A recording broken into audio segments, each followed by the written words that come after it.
A continuación, una interesante entrevista al destacado teatrista Carlos Vargas Salgado. Estamos en la sección de la entrevista de Artefacto y hoy tenemos un invitado muy especial. Se trata de Carlos Vargas Salgado. Él es actor, director y crítico teatral. Bienvenido, Carlos, al programa. Como siempre, vienes a visitarnos en tus vacaciones de Estados Unidos, en el verano norteamericano, ¿cierto? Sí, pues aprovechando un poco que se recesa la universidad durante unos meses, vuelvo a la tierra. Cuéntanos, ¿qué es lo que estás haciendo? Estás ahorita en la Universidad de Minnesota, en Twin Cities, tengo entendido, y estás haciendo un doctorado sobre teatro. ¿De qué trata tu doctorado? Bueno, estoy en el programa de literatura hispánica, combinando estudios con el programa de doctorado en teatro también, y enfocado en revisar el teatro peruano contemporáneo.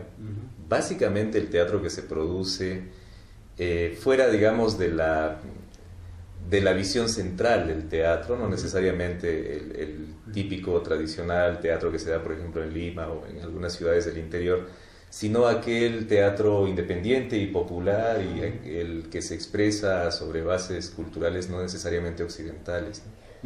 ¿Y tu ámbito de estudio abarca el Perú solamente o también Ecuador, otros países? Bueno, en realidad es curioso porque cuando uno está afuera se da cuenta que los estudios regionales tienden a borrar las fronteras y que, por ejemplo, lo que es mi interés sería mejor de llamarlo el teatro andino o el teatro que se da en los países de la región andina, Ecuador, Bolivia, Perú. ¿De qué trata tu investigación? O sea, ¿cuál es tu hipótesis?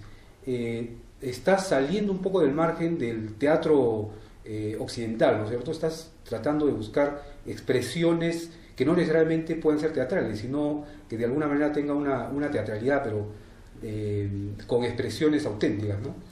Sí, bueno, como al principio tenía la impresión de que lo más interesante de la producción teatral peruana podía estar en el teatro independiente, es decir, el teatro que se expresaba básicamente en la periferia de Lima y en algunas ciudades del interior.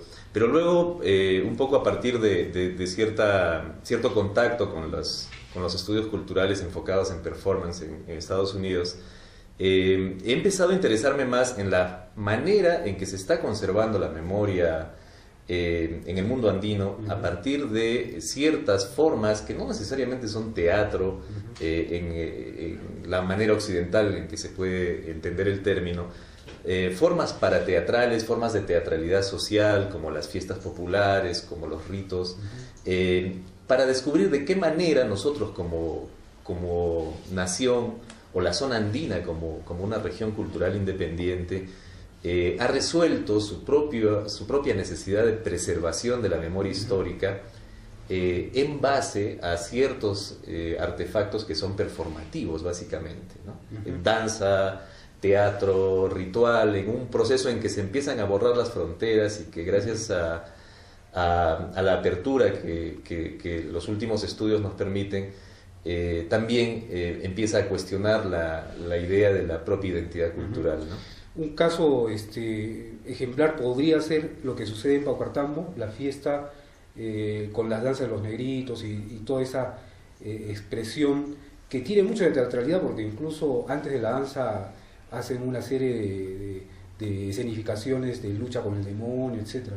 Sí, en realidad creo que lo más interesante de percibir nuestra teatralidad es cuán arraigada está en la memoria colectiva.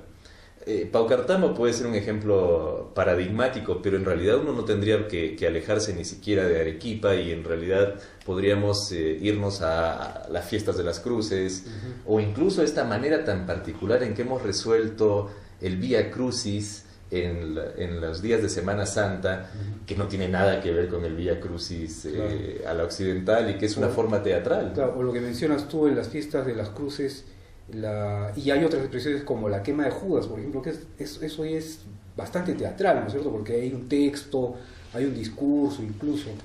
Claro, lo interesante es un poco marcar la distancia respecto a lo que puede ser estrictamente arqueológico, porque también hay una arqueología de la performance.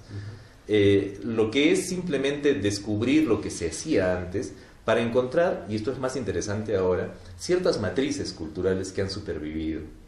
Matrices culturales que se han ido cambiando con el tiempo, pero que mantienen la misma intencionalidad, la misma, digamos, el mismo registro de la realidad, la manera diferente en que se puede conservar la memoria histórica. Alguna vez Cornejo Polar lo escribe en Escribir en el aire, precisamente.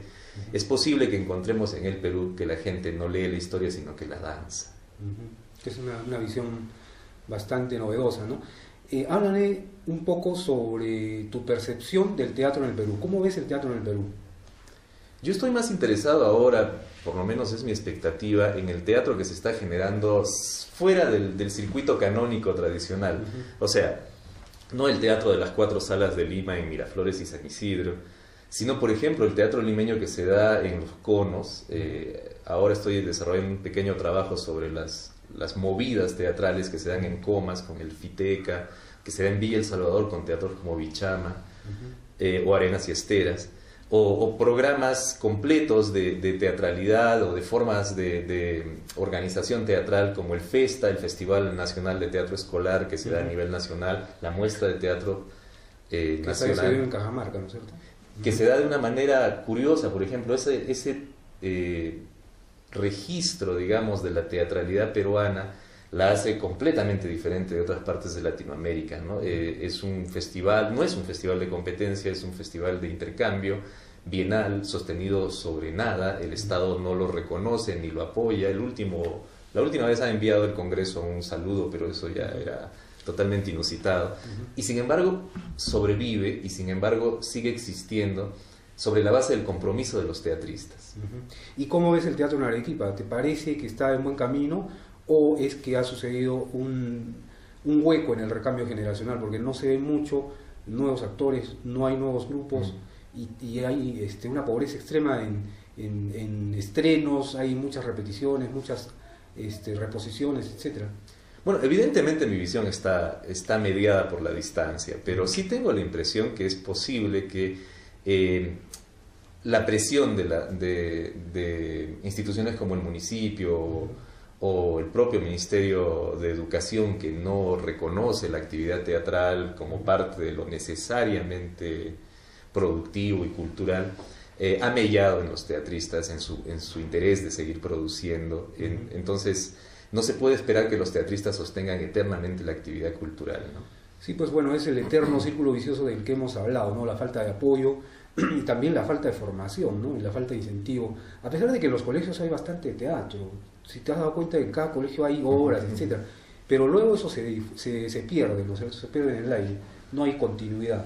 Sí, cuando uno compara, por ejemplo, que es lo que ahora la vida me ha dado la oportunidad de hacer, la actividad teatral en un país como los Estados Unidos y la actividad teatral aquí, lo que descubre es que el talento humano no tiene nada de diferente, y que a veces yo tengo la sensación, en talento humano tenemos mucho para enseñar, pero que la caja de resonancia, la administración pública, los apoyos y las fundaciones podrían hacer que todo este talento se desarrolle de una manera mucho más evidente.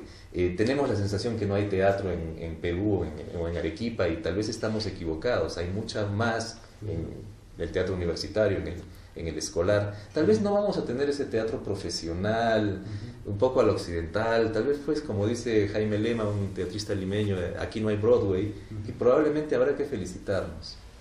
Probablemente sea algo mejor. Bueno, muchas gracias, Carlos, por tu visita.